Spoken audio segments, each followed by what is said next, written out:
दादू शहर के ॾोहारनि खां साफ़ कयो वेंदो। नए मुक़रर SHO A section Mansoor Mastoi Dadu press club जे सदर साबिर भंड जी अयादत बाद मीडिया सां ॻाल्हाईंदे चयो त एसएसपी दादू शबीर अहमद सेठार दादू में ॾोहारी सरगर्मियूं वधण करे ए सेक्शन थाणे ते मुक़रर कयो आहे। संदसि एतमाद ते पूरो लहंदसि।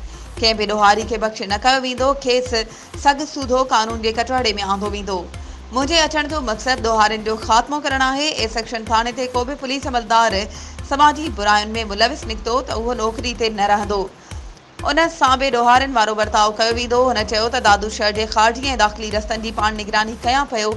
स्कूल टाइम ताईं शहर में का बि गेम न हलंदी। गर्ल्स स्कूलनि खे ईंदड़ बाश नौजवाननि खे बख़्श न कयो वेंदो।